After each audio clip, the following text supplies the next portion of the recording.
Paano at bakit ito nasabi ng dating coach ni Cuadro Alas Casimero na madali lang daw iligpit itong si Saul Sanchez? So yun ang ating mga pag-uusapan mga boss. Pero bago yan, isisingit ko lang mga boss itong magandang babae na singer kung saan ay nag-concert nga po ito sa simbahan, sa mismong altar pa mga boss. Viral na viral nga po ngayon itong si ate mga boss kung saan kumanta nga po ito sa mismong altar ng simbahan ng Dancing Queen. Simbahan mga boss, pero ang kinanta nga po nitong si ate ay Dancing Queen. Tama ba ito mga boss?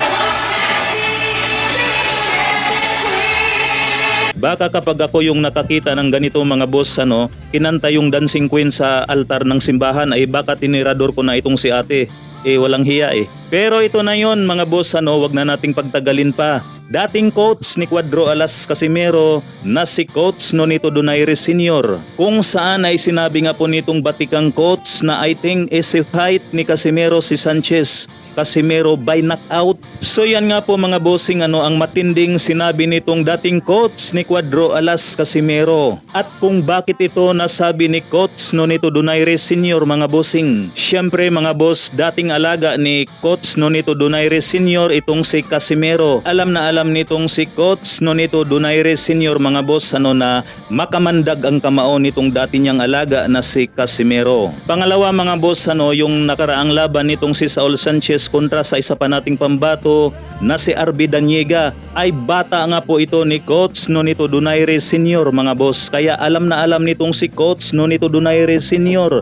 na kayang-kaya itong iligpit ni Casimero itong si Saul Sanchez. Alam na nitong si Coach Nonito Donaire Sr. kung ano ang mangyayari sa labanan ngayong darating na linggo. May isa pang dating coach itong si Casimero mga boss na walang pangalan kung sino ito, pero may sinabi ito kay Casimero. Sabi nga po nitong coach na ito mga boss na dapat daw i-knock out ni Casimero sa early rounds. Baka daw kasi habang tumataas ang rounds ay mauubusan ng hangin si Casimero. Ang ibig sabihin nga po itong dating coach mga boss, matatalo nga raw itong si Casimero habang tumatagal ang laban o makarating hanggang sukdulang rounds. Bali 3 coach ito mga boss ang nagsalita kay Casimero. Na ayon naman dito sa isang coach na ito mga bossing ay di pa raw niya nakikita ang mga laban ni Saul Sanchez. Kaya yan po ang ating aabangan ngayong darating na linggo mga boss, kung sino ang tama dito sa 3 coach na ito ng Pilipinas. Hanggang dito na lamang.